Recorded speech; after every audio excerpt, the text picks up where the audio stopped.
ইমাম আবু হানিফা রাহমাতুল্লাহ আলাইহির সাথে একবার একটা বহস হলো এক নাস্তিকের সাথে। কার সাথে? সময় ছিল ধরুন বেলা 11টা, উনি সেই মজলিসে উপস্থিত হলেন বেলা 1:30টায়। সমস্ত মানুষ অসন্তুষ্ট। নাস্তিক বলছে যে আপনার সাথে কিসের তর্ক করব, আপনার সাথে কোনো তর্কই করব না, কোনো আলোচনাই করব না। যে ব্যক্তির কাছে সময়ের গুরুত্ব নাই, এত বড় প্রোগ্রামের গুরুত্ব নাই, সময়ের মূল্য নাই, তার সাথে বহস কিসের? তিনি খুব শান্তভাবে জবাব দিলেন, ইমামে আযম আবু হানিফা রাহিমাহুল্লাহ, জান্নাতুল ফেরদাউসে আল্লাহ তাকে স্থান করে দিন। তিনি বললেন, আমারও তো কিছু জবাব থাকতে পারে, তুমি একতরফা অভিযোগ করছো আমার প্রতি। দেখো, আমি আসতে গিয়ে এই বিতর্ক স্থলে, এই অনুষ্ঠানে আসতে গিয়ে প্রতিমধ্যে দেখলাম এক নদী। এখন আমি আসি কেমনে কত দেখি, পার হব কিসে? আমি খুব ভাবনায় পড়ে গেলাম। হঠাৎ দেখলাম কই থেকে একটা বিচি এসে পড়লো আমার পায়ের কাছে। অমনি বিচিটা অঙ্কুরিত হয়ে দুটি পাতা গজিয়ে দেখি না দেখ বিশাল মহিরুহে বড় এক গাছে পরিণত হয়ে গেল। আমি শুধু তাকায় তাকায় দেখি হইল কি, একটু পরে কোত্থেকে একটা করাত এলো, গোড়াটা কেটে দিল, দাঁড়াম করে গাছটা পড়ে গেল। অমনি চিরে চিরে তক্তা হয়ে গেল। কোত্থেকে এক হাতুড়ি এলো, ঠাস ঠাস করে লোহা মারলো, পট করে নৌকা হয়ে গেল। সেটা পড়ে গেল নদীতে। দেখছেন সুবহানাল্লাহ কই ফেলেছে কিন্তু। আরে কি এর সুবহানাল্লাহ কোন, আগে তো শুনবেন। পড়ে গেল নৌকা পানিতে। আমি মোটেই বিলম্ব না করে উঠে বসলাম নৌকায়। কোনো মাঝি নেই, কিছু নেই, নৌকা পাড়ি দিয়ে পার নামায় দিল। সেই যে আমার একটু আসতে দেরি হলো, নইলে দেরি হওয়ার কথা ছিল না। নাস্তিক কয়, সর্বনাশ, এই লোকের সাথে তো বহসের কোনো প্রশ্নই ওঠে না, এ লোকের মাথার সবগুলি স্ক্রু ঢিলা। একটা গাছ মুহূর্তের মধ্যে বীজ থেকে গাছ হয়ে গেল। কোত্থেকে এক তরবারি এলো, তার কোনো মিস্ত্রি নাই, গাছটা কেটে পড়ে গেল। কেমনি কেমনে তক্তা হয়ে গেল, কোত্থেকে হাতুড়ি এলো, ফটাফট লোহা লেগে নৌকা হয়ে গেল, বিনা মাঝিতে পাড়ি দিয়ে গেল। সর্বনাশ, আপনার সাথে আমার কোনো তর্ক নাই, আপনি তো বদ্ধ পাগল। বিনা মিস্ত্রিতে কোনোদিন গাছ কেটে তক্তা হয়? কোনোদিন সেই গাছ দিয়া বিনা মিস্ত্রিতে নৌকা হয়?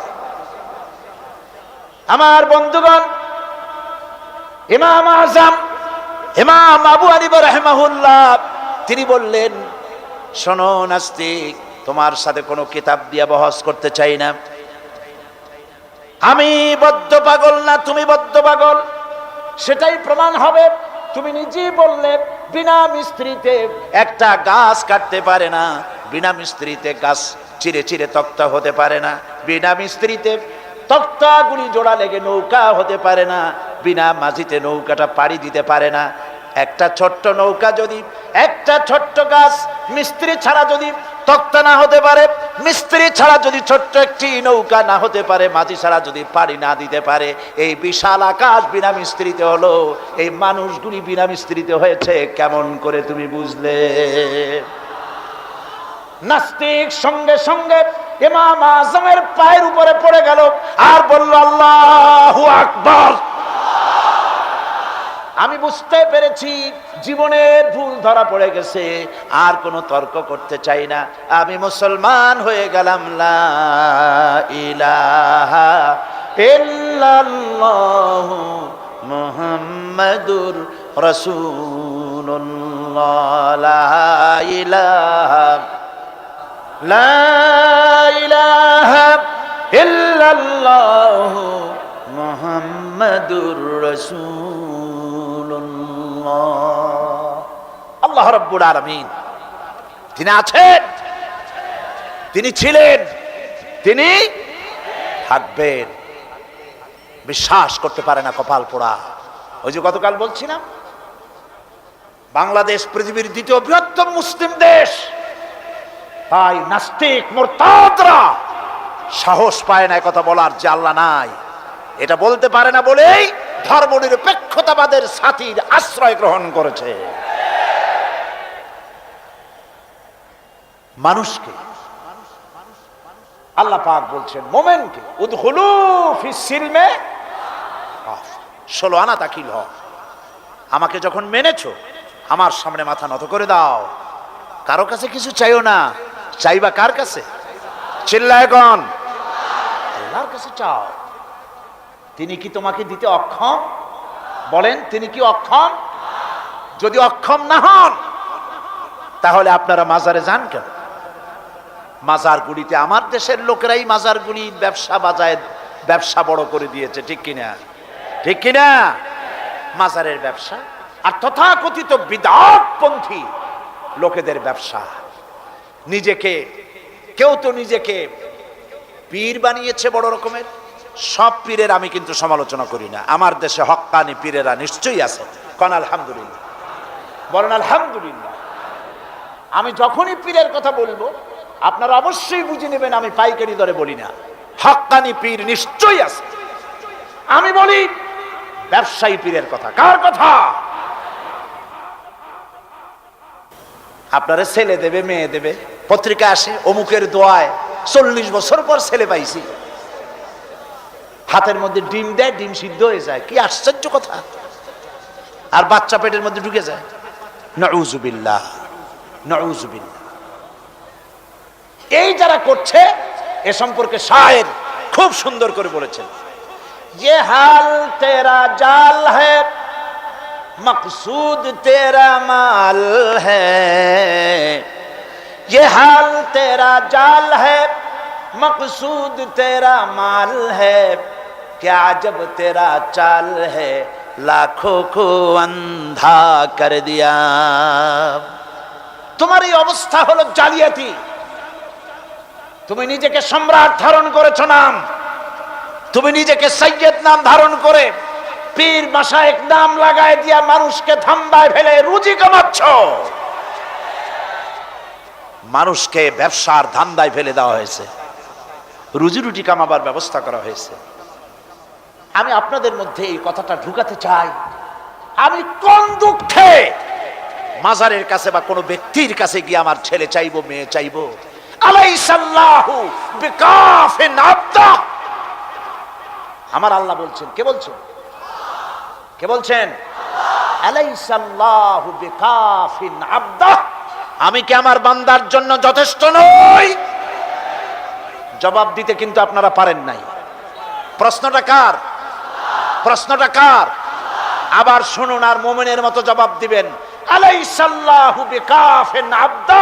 আমি কি আমার বান্দার জন্য যথেষ্ট নই? বলুন অবশ্যই যথেষ্ট। আমার জাতির পিতা হযরত ইব্রাহিম আলাইহিস সালামের কথা আল্লাহ কোট করেছেন কোরআন শরীফে। কোথায় করেছেন? হযরত ইব্রাহিম আলাইহিস সালাম বলেছেন, আল্লাযী হুয়া ইউতঈমুনি ওয়া ইয়াসকিন। আমার আল্লাহ তো এমন, আমি যখন ক্ষুধার্ত হই, আমার ক্ষুধার সময় পেট ভরে আমাকে খাবার ব্যবস্থা করেন আমার আল্লাহ। আমি যখন তৃষ্ণার্ত হই, আমি তৃষ্ণার্ত হলে পরে ঠান্ডা পানি দিয়ে আমার কলিজাকে ঠান্ডা করে যিনি দেন তার নাম আল্লাহ। তিনি কে? আল্লাহ। ওয়াইজা মারিতু ফাহুয়া ইয়াশফিন। আমি যখন অসুস্থ হই, কে আমাকে সুস্থ করে? চিল্লায় গো। আমার রোগ ভালো করার জন্য কোন পীরের কাছে যাব না। আমার ছেলে মেয়ে না হলে সন্তান পাওয়ার জন্য কোন মাজারে যাব না। এর নাম ঈমান। এর নাম কি? উদখুলু ফিস সিলমে কাফা। পরিপূর্ণ মুসলমান হও। মাজারের কাছে যায়, খাজা বাবার কাছে, ইয়া খাজা মেরে মতলব কো পুরা কর দে। খাজায় আপনার মতলব পুরা করবে কেমনে? ওনার মতলবই তো পুরা করছে আল্লাহ। কে পুরা করেছেন? আল্লাহ পাক করেছেন। সুতরাং খাজা আপনার মতলব পুরা করতে পারবে না। আপনার মনের আশা পূর্ণ করার মালিক কে? জোরে বলেন কে? ওয়াইজা সাআলতা ফাসআলিল্লাহ ওয়াইজা ইসতাআনতা ফাসতাইন বিল্লাহ। যদি কিছু চাইতে হয় আল্লাহকে, আল্লাহর কাছে চাও। কিছু বলতে হয় আল্লাহকে বলো। আর আল্লাহরে ছেড়ে দিবা তাহলে কোথায় যাবা? ওটা তো আছেই। আরো কিছু আছে আমাদের গ্রাম এলাকায়, বিভিন্ন দেশে দাঁত যখন পড়ে যায়, ছোটবেলায় দাঁত পড়ে না? অবশ্য আপনাদের পড়ে নাই নাকি? পড়ছে। দাঁত পড়লে ওই দাঁত নিয়ে মুরব্বীরা বলে, দাঁতটা নিয়ে যাও ইন্দুরের গর্তের কাছে, যাইয়া বলো, ইন্দুর ভাই আমার এই দাঁতটা নিয়ে তোমার ছোট্ট চিকুন দাঁতটা দাও। হায় রে কপাল পোড়া, তুমি আল্লাহরে ছাড়ছো, আল্লাহ তোমার ইন্দুরের পায়ের কাছে নিয়ে হাজির করে দিছে, যা মর ইন্দুরের কাছে যাইয়া। আবার কোন কোন এলাকায় আছে গর্ভবতী নারী ডেলিভারি হবে, প্রসব যন্ত্রণায় কাতরাচ্ছে, মুরব্বীরা বলে বিড়ালের পাও ধরিয়া মাপ চাও। কি আশ্চর্য কথা! গর্ভবতী নারীর ডেলিভারির সাথে বিড়ালের পাও ধরার সম্পর্ক কি? বিড়ালের কাছে এই মা কি অন্যায় করেছে যে বিড়ালের পাও ধরে মাপ চাইবে? তার মানে হচ্ছে আল্লাহরে ছেড়েছ, ইন্দুরের পাও ধর, বিড়ালের পাও ধর। আরো আছে চট্টগ্রামে বাজে বস্তান, বিরাট এক পুকুর, সেই পুকুরের মধ্যে আছে কচ্ছপ। মুসলমান, আমার নিজের চোখে দেখেছি মুসলমান সেখানে গিয়ে কচ্ছপগুলা মানুষের খাইয়া খাইয়া খুব বুজুর্গ টাইপের হয়েছে, বিরাট বিরাট, গায়ে শ্যাতলা পড়ে গেছে। মুসলমান সন্তান, মুসলমান নরনারী কচ্ছপের পায়ের উপরে হাত দিয়ে হাতে চুমা খায়। তুমি আল্লাহরে ছেড়েছ, আল্লাহ তোমার কচ্ছপ পর্যন্ত পৌঁছায় দিছে। নাউযুবিল্লাহ, জোরে নাউযুবিল্লাহ। ওখানে দেখেছি গাছের সাথে ঝুলানো পাথর আর ইট। জিজ্ঞেস করলাম ফকিরদের কাছে, এই গাছের সাথে ইট পাথর ঝুলানো কেন? কয় যে এটা হচ্ছে যে সমস্ত মেয়েদের বাচ্চা হয় না, বিবাহ হয়েছে 10 বছর 12 বছর হয়ে গেছে, সেই সব হতাশাগ্রস্ত মা বাবা এখানে আসে, মেয়েরা নিজ হাতে এই পাথরগুলো ঝুলায় রাখে, ধারণা এই পাথর এখানে ঝুলতে ঝুলতে একদিন তার নিজের পেট ভারী হতে হতে বাচ্চা হয়ে যাবে। কি জেহালাত, কি অজ্ঞতা, কি মূর্খতা! গাছের সাথে ঝুলানো পাথরের সাথে মায়ের পেটের ভিতরে সন্তান আসবে, কি অজ্ঞতা, কি মূর্খতা, কি জেহালাত! তুমি আল্লাহরে ছেড়েছো, আল্লাহ তোমার ইন্দুরের গর্ত পর্যন্ত পৌঁছাই দিছে। তুমি সারা দুনিয়াকে লাথি মারো, আল্লাহর দিকে চলে যাও, দুনিয়া তোমার পায়ে চুমা খাবে। সুবহানাল্লাহ, আল্লাহর কাছে যাও, আল্লাহর কাছে যাও। ওয়াইজা সাআলতা ফাসআলিল্লাহ, কিছু চাইলে আল্লাহর কাছে চাইবে, কিছু বললে আল্লাহর কাছে বলবে।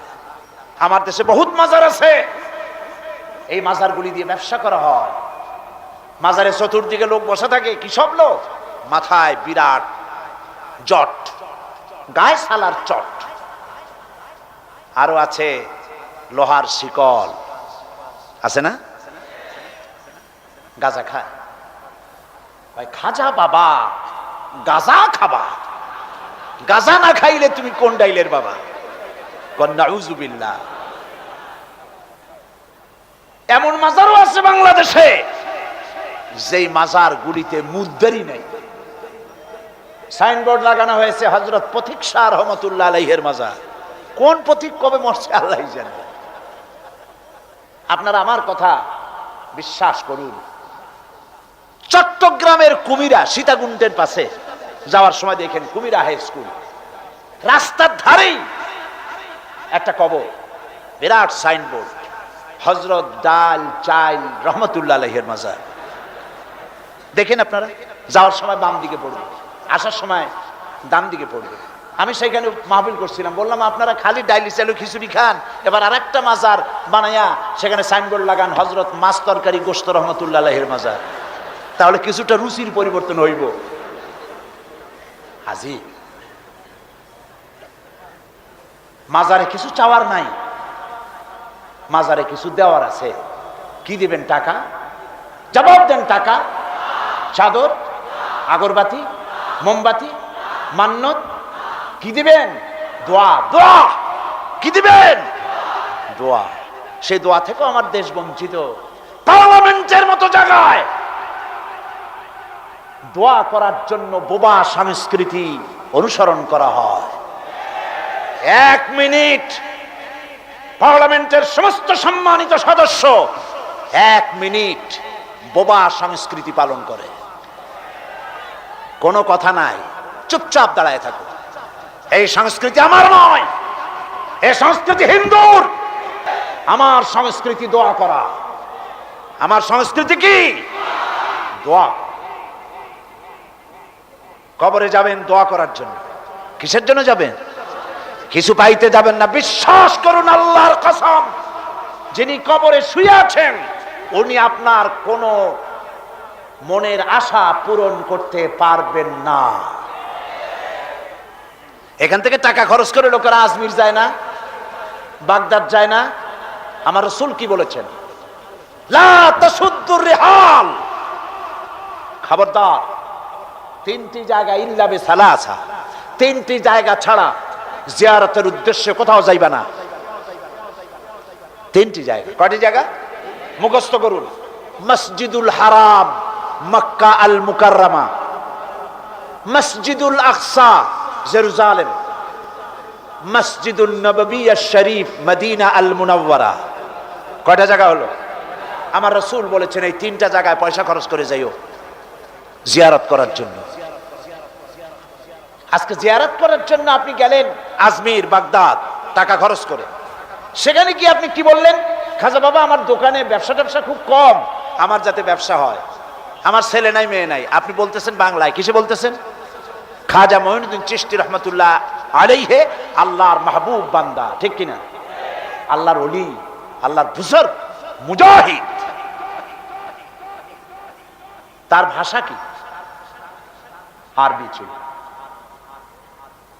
তো উনি কি করে আপনার বাংলা বুঝবেন? কেউ গেছে পাকিস্তান থেকে, সে পাঞ্জাবিতে দোয়া করতেছে, কেউ সিন্ধি ভাষায় দোয়া করছে, কেউ উর্দুতে দোয়া করছে, কেউ মারাঠা ভাষায় দোয়া করছে, কেউ বাংলায় করছে, কেউ ইংরেজিতে করছে, কেউ উর্দুতে করছে। এতগুলি ভাষা কি তিনি বুঝবেন? আর তিনি কি ওখানে আছেন যে শুনছেন? এর কোনো গ্যারান্টি আছে? বলেন আছে? তাহলে আজমিরে কেন, বাগদাদে কেন, মাজারে কেন? সমস্ত ভাষা যিনি সৃষ্টি করেছেন তার কাছে বলুন, রাত দিন 24 ঘন্টা তিনি আপনার ফরিয়াদ শোনেন। সুবহানাল্লাহ। তিনি দেওয়ার জন্য প্রস্তুত। শায়ের বলেছেন, হর হমেশা দেনে কো তৈয়ার হ্যায়, हर हमेशा देने को वो तैयार है, जो न मांगे उससे वो बेजार है। সব সময়ের জন্য দিতে প্রস্তুত কে? কে? যে চায় না আল্লাহ তার উপরে নারাজ হয়ে যান। চাইবেন কার কাছে? আল্লাহর কাছে। তবে মনে রাখবেন, চাইলেই শিরক হয় না। আপনি যদি আপনার বন্ধুর কাছে 50,000 টাকা ধার চান, এটা অবশ্যই শিরক না। শিরক কি? শিরক হলো অদৃশ্যের কাছে কিছু পাবার আশায় কিছু চাওয়া। এটার নাম আল্লাহ ছাড়া অন্যের কাছে চাওয়া। এটার নাম কি বলেন সবাই? শিরক। এই জন্য মাজারে চাদর দেওয়া যাবে না, আগরবাতি দেওয়া যাবে না, মোমবাতি দেওয়া যাবে না, গোলাপ পানি দেওয়া যাবে না, মান্নত করা যাবে না। মান্নত হবে কেবলমাত্র কার নামে? কার নামে? আর সে মান্নত পাবে কারা? মসজিদ নয়, মাদ্রাসা নয়। মান্নত পাবে গরিবরা, মান্নত পাবে এতিমখানা, মান্নত পাবে যে মাদ্রাসার লিল্লা বোর্ডিং আছে তারা। কথা বুঝে আসছে? কথা বুঝে আসছে? কবরে চাদর দেওয়াই যদি জায়েজ হতো, তাহলে রাসূলুল্লাহর কবরে এই রকমের সুতা দিয়া বুনানো চাদর দেওয়া হতো না। উম্মতেরা নিজের বুক ফেড়ে কলিজা বার করে রাসূলুল্লাহর কবরে চাদর পরায় দিত। সুতরাং আজ শপথ নিতে হবে, উদখুলু ফিস সিলমি কাফা, উদখুলু ফিস সিলমি কাফা। 16 আনা পরিপূর্ণরূপ ইসলামের মধ্যে দাখিল হতে হবে। আর জীবনে কোনো মাজারে টাকা দিব না, পয়সা দিব না, মানত করব না, চাদর দিব না, আগরবাতি দিব না, মোমবাতি দিব না, মান্নত করব না, কবরওয়ালার কাছে কিছু চাইব না। রাজি আছেন? কারা কারা রাজি? দুহাত উঁচু করে দেখান, দুহাত উঁচু করে রাখুন, আল্লাহ দেখুক। স্লোগানের দরকার নাই, দুটি হাত উঁচু করে দেখান আল্লাহরে।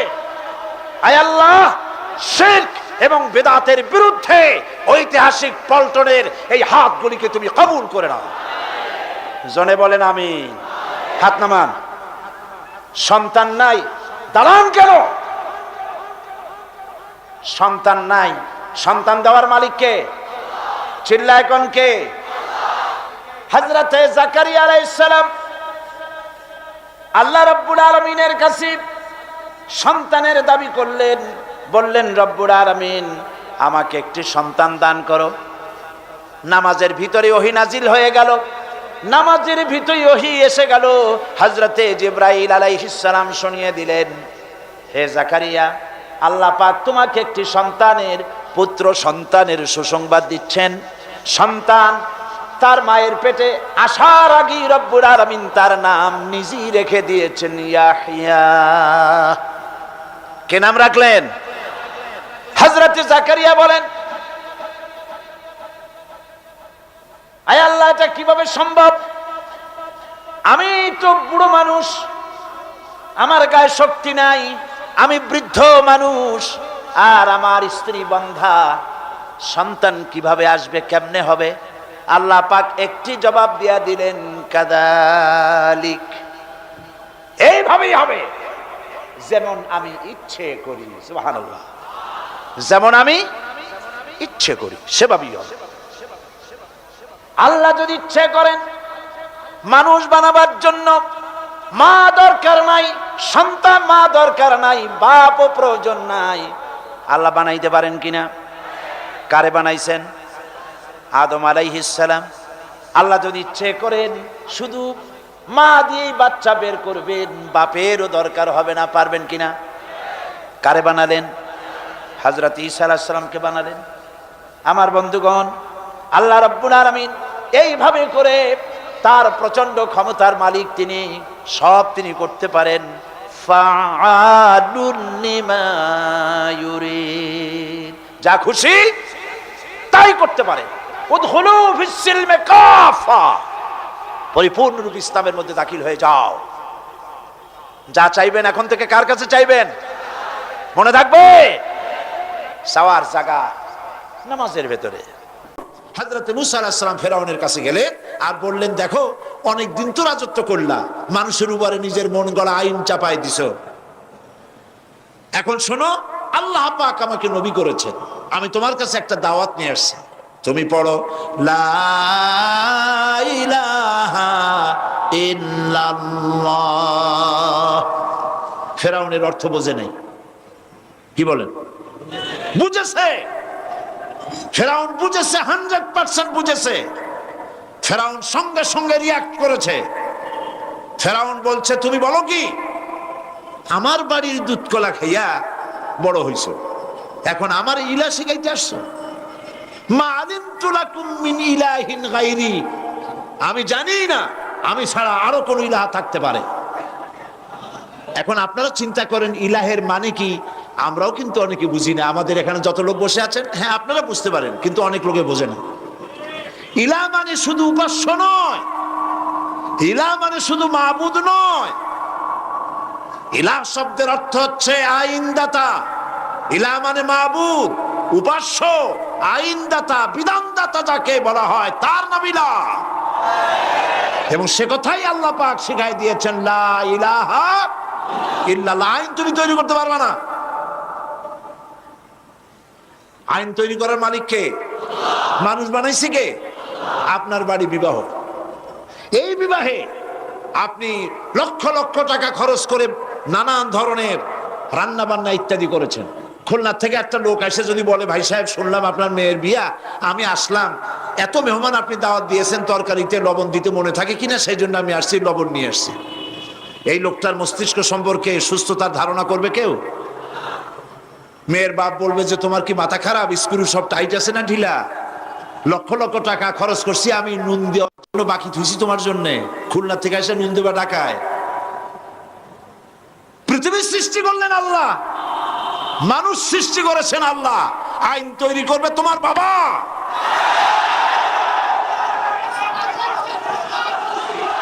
আইন তৈরি করবে কে? কে তৈরি করবেন? আল্লাহ রাব্বুল আলামিন আইন তৈরি করবেন।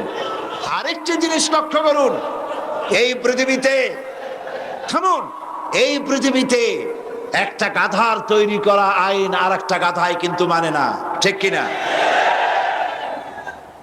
একটা ষাঁড় আর একটা ষাঁড়ের আইন মানে না। গ্রামে দেখেন না, বিলের মধ্যে অনেক ষাঁড় ঘুরে বেড়ায়। একটা ষাঁড় তার ঠ্যাং উঁচু করে বলল, ভাইয়ের আমার, বোনের আমার, এই বিলের মধ্যে কেউ ডাক দিতে পারবে না আমি ছাড়া। আর সব ষাঁড়েরা গরুরা লেজ উঠো করে দৌড় মারলো। গরু একটা গরুর আইন মানে না, একটা ব্যাঙ আর একটা ব্যাঙের আইন মানে না, একটা বানর আর একটা বানরের আইন মানে না। আর তোমরা আশরাফুল মখলুকাত মানুষ, কার বাজানে কি আইন তৈরি করেছে সে আইন মানতে পৃথিবীর মানুষ বাধ্য নয়। মানুষ সৃষ্টির সেরা, আইন মানবে আল্লাহ। চিল্লায় বলো কার?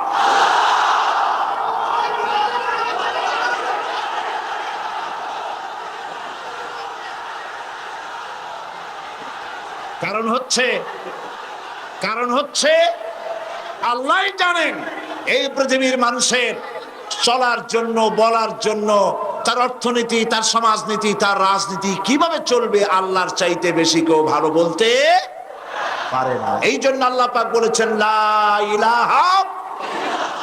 এই কথা কে শিখাচ্ছেন? জোরে বলুন। আল্লাহ পাক শিখিয়েছেন, ঘোষণা করো লা ইলাহা ইল্লাল্লাহ। আমাদের জিকির আজগার, যারা জিকির আজগারে শেখানো হয়, লা ইলাহা আস্তে, ইল্লাল্লাহ জোরে, কলবের উপরে মারো। এখন ইল্লাল্লাহ এত জোরে জোরে মারা হয়, তাতে কলব থাকলেও পারে, গেলেও পারে। আপনার চার আঙ্গুল একখান কলজা, এর উপরে জর্ব মেরে আপনি করবেনটা কি? পয়গম্বরেরা চার আঙ্গুল কলজার উপরে জর্ব মারে নাই, পয়গম্বরেরা লা ইলাহা ইল্লাল্লাহ ধাক্কা মেরেছেন ফেরাউনের গদির উপরে। ইব্রাহিম আলাইহিস সালাম লা ইলাহা ইল্লাল্লাহ বলে ইল্লাল্লাহর জর্ব মেরেছেন, নমরুদের রাজতখ্ত উল্টে গেছে। মুহাম্মদ রাসূলুল্লাহ সাল্লাল্লাহু আলাইহি ওয়াসাল্লাম লা ইলাহা ইল্লাল্লাহ বলেছেন, আবু জাহেলের মুষ্টি সাফ হয়ে গেছে। এর নাম কলেমার জিকির। ফেরাউনের কাছে যখন গেছে, ফেরাউন তখন বুঝতে পেরেছে। ফেরাউন তখন বলছে, মা আলিমতু লাকুম মিন ইলাহিন গায়রি, আমি তো জানি না আমি ছাড়া আর কোন ইলাহ আছে। আমি কি গল্প শোনাচ্ছি না কোরআনে আছে? আমি জানি না আমি ছাড়া কোন ইলাহ আছে। তুমি সংযত হও, এই ইলাহের দাওয়াত নিয়ে আর কখনো আসবে না। আবার যদি ইলাহের দাওয়াত নিয়ে আসো, লাআজআলান্নাকা মিনাল মাসজুনিন, আমি তোমাকে কারারুদ্ধ করে রাখবো। ফেরাউনের গোষ্ঠীরা সবসময় জেলের ভয় দেখায়, ঠিক কিনা? কিন্তু মুসারা জেল ভয় পায় না। জেল মুসলমানদের পায়ের জুতা, ফাঁসির মঞ্চ মুসলমানদের গলার জুতার ফিতার মতো, ফাঁসির মঞ্চের গলার দড়ি মুসলমানদের ফুলের মালার মতো। এগুলিকে মুসলমানেরা পরোয়া কোনোদিন করে নাই। হযরতে মুসা আলাইহিস সালাম বলছেন, বেটা আমারে তুমি ভয় দেখাও জেলে, তুমি আমারে চেনো নাই। আমি মুসা কালিমুল্লাহ, আল্লাহর সাথে কথা কই, আমি আল্লাহর পয়গম্বর। তোর জেলের পরোয়া আমি করি না। মুসা আলাইহিস সালামের সাথী নাই, সঙ্গী নাই, লোক নাই, জন নাই। মুসা আলাইহিস সালাম বসে আছেন। আল্লাহ প্রশ্ন করছেন, ওয়ামা তিলকা বিয়ামিনিকা ইয়া মুসা। মুসা আলাইহিস সালামের কথা আল্লাহ কোরআন শরীফে যে কত জায়গায় বলছেন, সুবহানাল্লাহ। খুব আদরের নবী। মুসা, তোমার ডান হাতে ওটা কি? মুসা আলাইহিস সালাম বললেন, হিয়া আসায়া, এটা আমার একটা লাঠি। এই লাঠি দিয়া আমি ভর করে দাঁড়াই, এই লাঠি দিয়া আমি পাতা পাড়িয়া ছাগলের খাওয়াই, এই লাঠি দিয়া আমার ভেড়া, ছাগল ইত্যাদি অন্যান্য প্রাণী থেকে হেফাজত করি, এই লাঠি দিয়ে আরো অনেক কাম করি। এখন প্রশ্ন হচ্ছে, আল্লাহ জিজ্ঞেস করলেন এটা কি? উনি বলবেন এটা লাঠি, এত কথা বললেন কেন? এই দিয়ে পাতা পাড়ি, এই করি সেই করি, এত কথা বলার দরকার কি? দরকার এই জন্যে মুসা আলাইহিস সালামের সাথে আল্লাহ প্রথম কথা বলতেছেন। মুসা আলাইহিস সালাম চাইলেন এইটা জিজ্ঞেস করে লাঠি বলে যদি ছাড়িয়ে দিই, তাহলে আল্লাহ যদি আর কথা না কয়, একটু কথা লম্বা করি। আল্লাহর সাথে কথা বলার যে মজা, সুবহানাল্লাহ, তিনি লম্বা করলেন। আল্লাহ বললেন, লাঠির যে ফজিলত তুমি বলছো ওইটা আছে, কিন্তু আর একটা জিনিস আছে লাঠির মধ্যে যা তুমি জানো না, তুমি লাঠিটা ভালাই দাও। মুসা আলাইহিস সালাম লাঠি ফেলাই দিলেন। লাঠি যখনই ফেললেন, হিয়া হাইয়াতুন তাসআ, বিরাট সাপে পরিণত হয়ে গেল, অজগর হয়ে গেল। মুসা আলাইহিস সালাম ভয় পেয়ে গেলেন। নবী হোক আর যাই হোক, সাপ দেখলে কেনা ভয় পায়? আল্লাহ রাব্বুল আলামিন হযরত মুসা আলাইহিস সালামকে বলে দিলেন, খুযহা ওয়ালা তাখাফ সানুঈদুহা সিরাতাহাল উলা। খুযহা, ধরো, ওয়ালা তাখাফ, ভয় পেও না। আল্লাহ বলছেন ধরো, ভয় পেও না। এখন যদি ভয় পায় তাহলে সর্বনাশ হবে না? সর্বনাশ হয়ে যাবে। যেহেতু আল্লাহ বলেছেন ভয় পাইও না, ধরো। মুসা আলাইহিস সালাম সাপ যতই বড় হোক, আল্লাহ বলছেন ভয় পাইও না, তিনি ভয় পান নাই, ধরেছেন। কি হয়ে গেল? আবার লাঠি হয়ে গেল, প্রথম অবস্থায় ফিরে এলো। সেই জন্য আল্লাহ পাক মুসলমানদেরকে কোরআনে অনেক বুঝাইছেন, তোমরা বাতিলে ইসলামের শত্রুদের চক্রান্ত তোমাদের কাছে অনেক বড় বলে মনে হয়। কি জানি বিশাল বাংলাদেশের শান কোণে মেঘ জমা হয়ে গেছে, না জানি কোন সময় লন্ডভন্ড হয়ে যায়, সর্বনাশ হয়ে যায়। তারা দলবদ্ধভাবে এগিয়ে আসছে ইসলাম ধ্বংস করে দেওয়ার জন্য। আল্লাহ কয় না, কিছুই না। ইন্না কায়দাশ শায়তানে কানা দাঈফা, শয়তানের চক্রান্ত আসলে দুর্বল।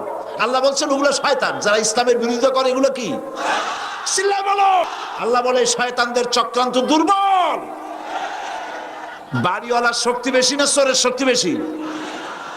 50টা চোর আসছে বাড়ির চতুর্দিকে, বাড়িওয়ালা ছোট্ট ছেলে, বড় লোক বাড়ির মুরব্বিও লাগবে না, ছোট্ট ছেলেটার জানলাটা তালাম করে খুলে বলবে কে রে, বলার সাথে সাথে 50টা চোর দৌড় দিয়ে বুড়িগঙ্গায় পড়বে, ঠিক কিনা?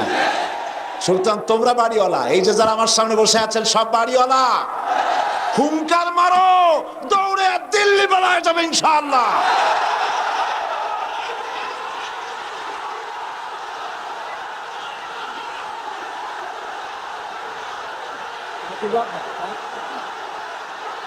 ইন্না কায়দাশ শায়তানে কানা দাঈফা। আল্লাহ পাক বলছেন শয়তানের চক্রান্ত আসলেই দুর্বল। শয়তানের চক্রান্ত কি? দুর্বল। আল্লাহ পাক বলছেন রাসূল যখন কষ্ট পাচ্ছিলেন, ইসলামের দাওয়াত দিতে গিয়ে যখন কষ্ট পাচ্ছিলেন, আল্লাহ পাক বলেছেন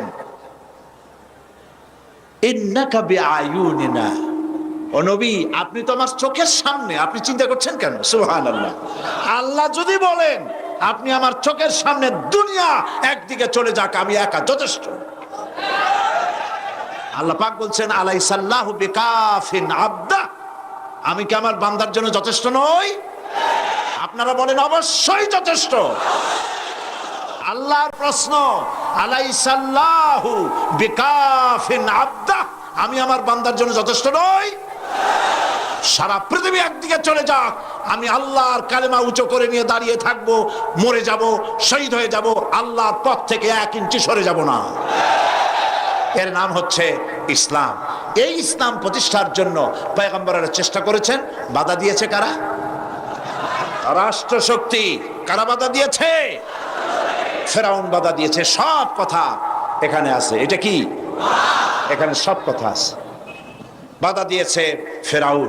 শেষ পর্যন্ত বাধা দিয়া কি হলো? জিতলো কে? ফেরাউন না মুসা আলাইহিস সালাম? কে জিতেছে? মুসা আলাইহিস সালাম জিতেছে। ফেরাউনের গোষ্ঠী সুবাইয়া আল্লাহ বিদায় করে দিয়েছে। এবার আসেন নমরুদ। হযরত ইব্রাহিম আলাইহিস সালাম নমরুদের কাছে গিয়ে কালেমার দাওয়াত পেশ করেছেন, লা ইলাহা ইল্লাল্লাহ। জান খুলে দিয়ে মহব্বতের সাথে পড়েন লা ইলাহা ইল্লাল্লাহ, লা ইলাহা ইল্লাল্লাহ, লা ইলাহা ইল্লাল্লাহ, লা ইলাহা ইল্লাল্লাহু মুহাম্মাদুর রাসূলুল্লাহ। নমরুদ হযরত ইব্রাহিম আলাইহিস সালামকে কালেমার অপরাধে, মূর্তি ভাঙ্গার অপরাধে ইব্রাহিম আলাইহিস সালামকে আগুনে ফেলার ব্যবস্থা করলেন। আমার জাতির পিতা, বিশ্বের সমস্ত মুসলমানদের একমাত্র জাতির পিতা, নাম বলো। তাকে আগুনে ফেলা হচ্ছিল, অপরাধ কি? মূর্তি ভেঙেছিলেন। অপরাধ কি? মূর্তি ভেঙেছিলেন। যেই জাতির পিতা আসলেন মূর্তি ভাঙতে, সেই জাতি আজ মূর্তি তৈরি করছে।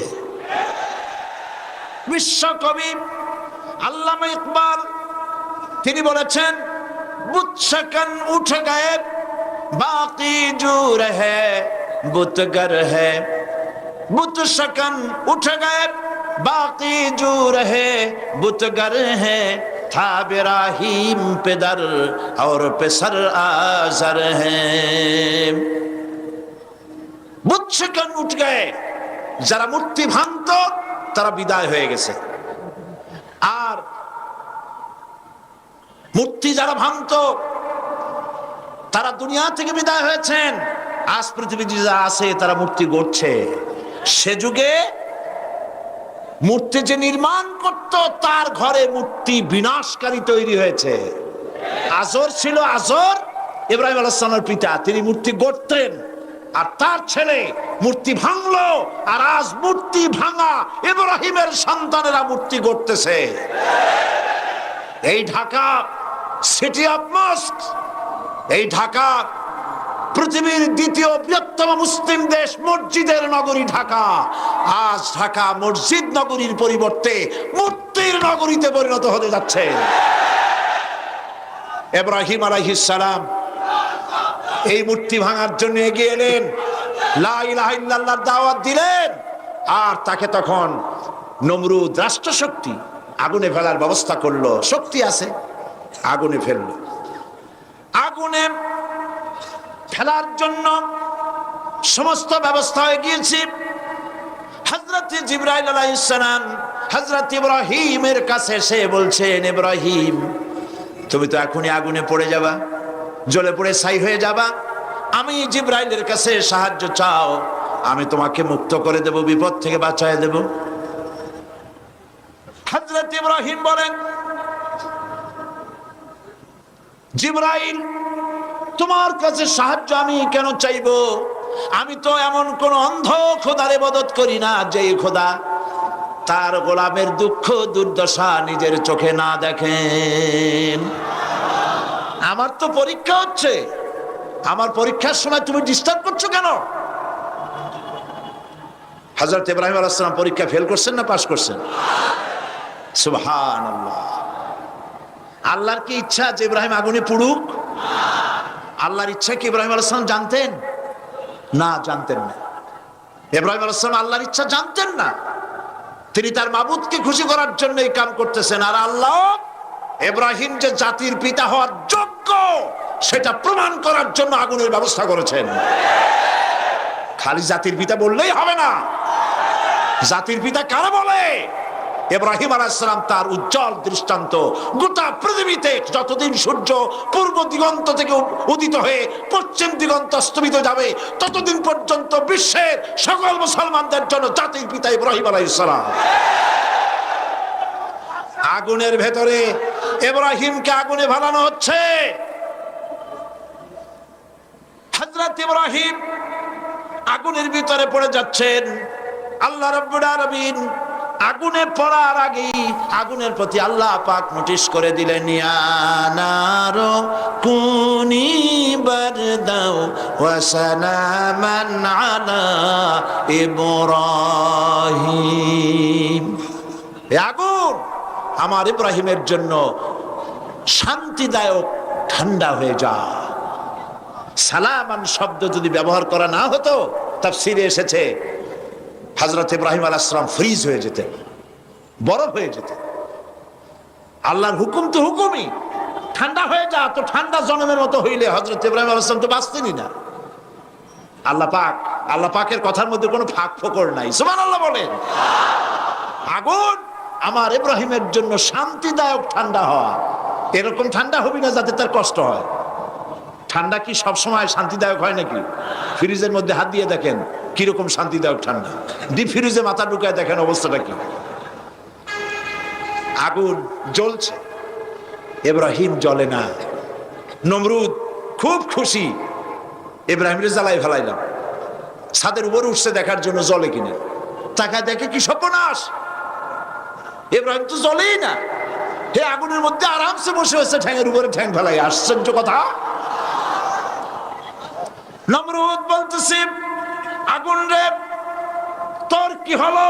আমার দুশ্মনকে কেন জ্বালাতে পারিস না? তোর দাহ্য শক্তি কি নষ্ট হয়ে গেছে নাকি?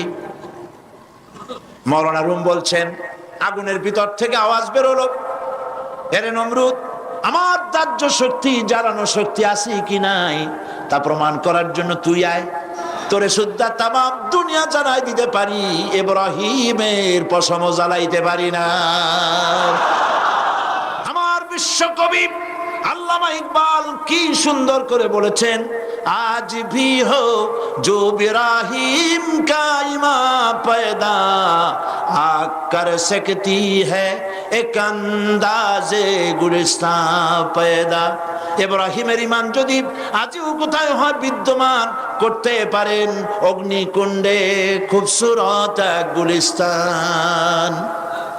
আজও কোন মুসলমানের মধ্যে যদি ইব্রাহিমের ইমান থাকে আর কোন নমরুদ যদি তাকে আগুনের কুণ্ডে ফেলায়, আল্লাহ পাক ওই আগুনকে ফুলের বাগান বানায় দিতে পারেন। নবীরা যখনই দিনের দাওয়াত নিয়ে গেছেন, রাষ্ট্রশক্তি বাধা দিয়েছে সব সময়, সব যুগে, কিন্তু আজকাল দেয় না। আল্লাহর নবী মুহাম্মদ রাসূলুল্লাহ সাল্লাল্লাহু আলাইহি ওয়াসাল্লাম এবার কালেমার দাওয়াত তুললেন। 40 বছর বয়স হলো। 40 বছর বয়স পূর্ণ হওয়ার পর যখন তিনি নবুয়ত পেলেন, নবুয়ত পায় জনগণের সামনে এসে বললেন, ইয়া আইয়ুহান নাস কুলু লা ইলাহা ইল্লাল্লাহ তুফলিহু। প্রথম দাওয়াত, জাতির প্রতি নবীর প্রথম দাওয়াত। সুবহানাল্লাহ বলুন। ইয়া আইয়ুহান নাস, হে মানব মণ্ডলী, শোষিত নির্যাতিত মানবতা, মানুষের নির্যাতন থেকে যদি বাঁচতে চাও, মানুষের শোষণ থেকে যদি বাঁচতে চাও, দুনিয়া শান্তি পেতে চাও, আখিরাতে জাহান্নাম থেকে মুক্তি পেতে চাও, পড়ো, ঘোষণা করো, লা ইলাহা ইল্লাল্লাহু মুহাম্মাদুর রাসূলুল্লাহ। এই কালেমা আবু জাহেল, আবু লাহাব, উতবা, সাইবা বুঝছিল না বুঝে নাই? বলেন বুঝছিল কি না? বুঝছে। বুঝার পর প্রথমে চিন্তা করলো এত বড় খারাপ কথা। লা ইলাহা ইল্লাল্লাহ মানে হলো কারো আইন চলবে না, কারো বিধান চলবে না, আল্লাহটা চলবে। তাহলে আমরা যে রাজনীতি করি, সমাজ চালাই, আমাদের তো কোনো মূল্যই থাকবে না। সুতরাং এই লোকটাকে, একদিন তো ভালো ছিল, এখন তো মুশকিল হয়ে গেল। যখনই আপনি আল্লাহর আইনের কথা বলবেন, অসুবিধা নাই।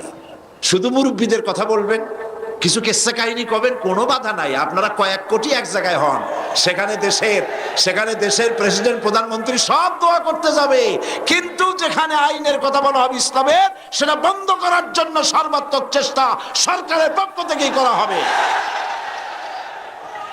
আর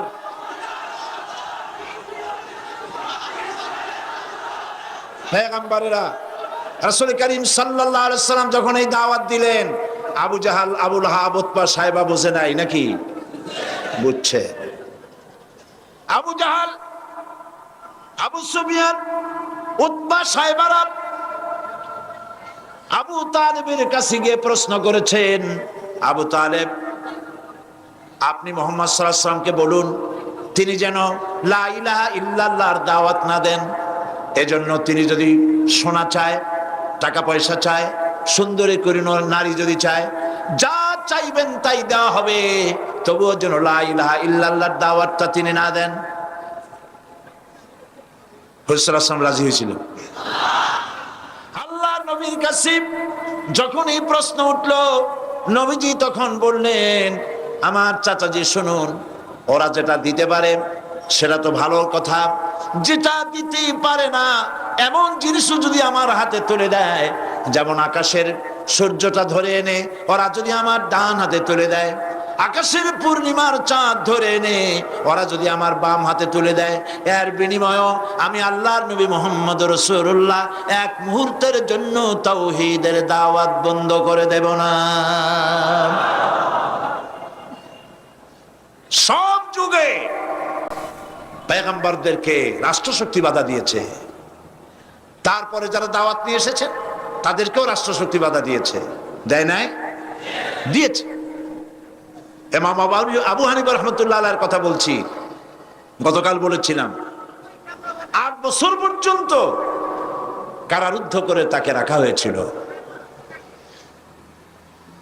হযরত ইমাম হাম্বলকে, আহমদ বিন হাম্বলকে মারা হয়েছিল। মুজাদ্দিদ আল ফিসানি রাহমাতুল্লাহ আলাইহিকে জেলের মধ্যে ঢুকানো হয়েছিল। অপরাধ কি? অপরাধ হচ্ছে সরকারের দ্বীন ইলাহির বিরোধিতা করেছিলেন। সরকারের নিয়ম ছিল এই, দরবারে ঢোকার সময় মাথা নিচু করে ঢুকতে হবে, কুর্নিশ করে ঢুকতে হবে।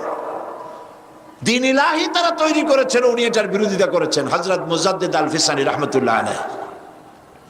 তারপরে জাহাঙ্গীরের সময় মুজাদ্দিদ আল ফিসানি রাহমাতুল্লাহ আলাইহিকে ডাকা হলো তার দরবারে, সামনে ছোট্ট একটা গেট করা হলো যাতে করে ঢোকার সময় মাথা নিচু করে ঢুকতে হয়।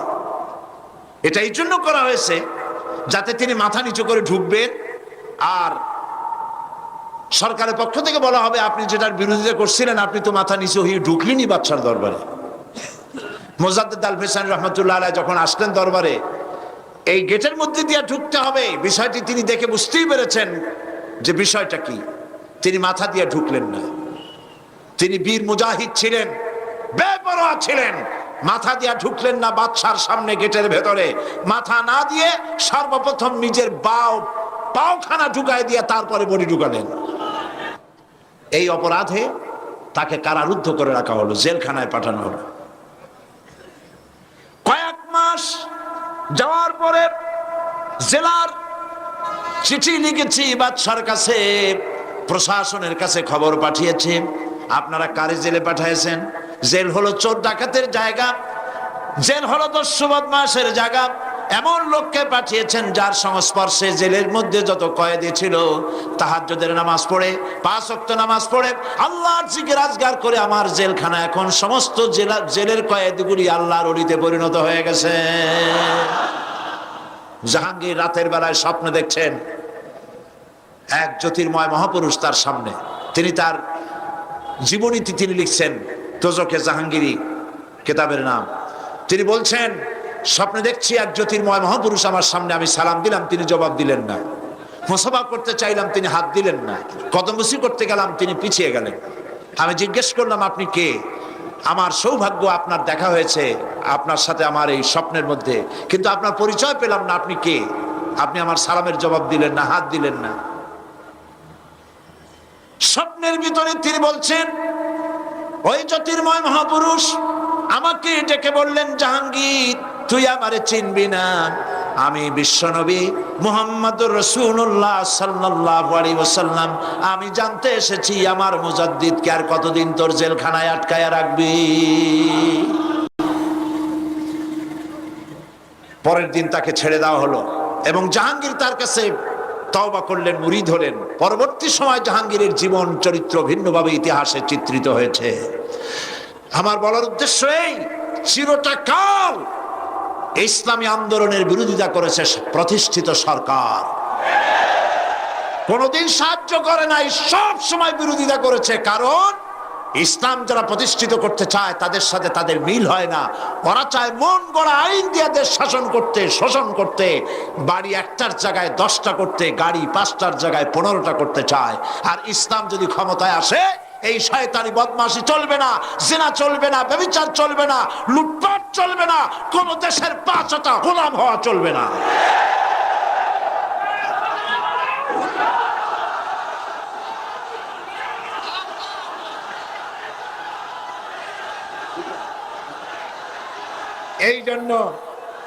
এই জন্যে তারা বাধা দিয়েছে, এই জন্য তারা বাধা দিয়েছে। 2 নম্বরে নবীদেরকে বাধা দিয়েছে কারা মনে আছে? পুঁজিপতি ধনাঢ্য ব্যক্তিরা বাধা দিয়েছে। এই পুঁজিপতি ধনাঢ্য ব্যক্তিরা বাধা দিল কেন? কারণ হচ্ছে তারা পুঁজি দিয়ে গরিবকে শোষণ করত। ইসলামে কিন্তু অনেকে বলে, ইসলাম বিদ্বেষীরা তারা যে বইপত্র লেখে তাতে তারা বলে যে ইসলাম হচ্ছে পুঁজিবাদের আশ্রয়স্থল। কথাটি সম্পূর্ণভাবে 100% মিথ্যে কথা। ইসলাম পুঁজিবাদের আশ্রয়স্থল নয়। ইসলাম সর্বপ্রথম ধনীরা কবুল করেনি, ইসলাম কবুল করেছে সর্বপ্রথম নির্যাতিতা নিপীড়িতা সুমাইয়া রাদিয়াল্লাহু তাআলা আনহা। ইসলাম কবুল করেছে সর্বপ্রথম নির্যাতিত নিগৃহীত হযরতে বিলাল, হযরতে সুহাইব, হযরতে খাব্বাব, হযরতে খুবাইব, হযরতে আম্মার।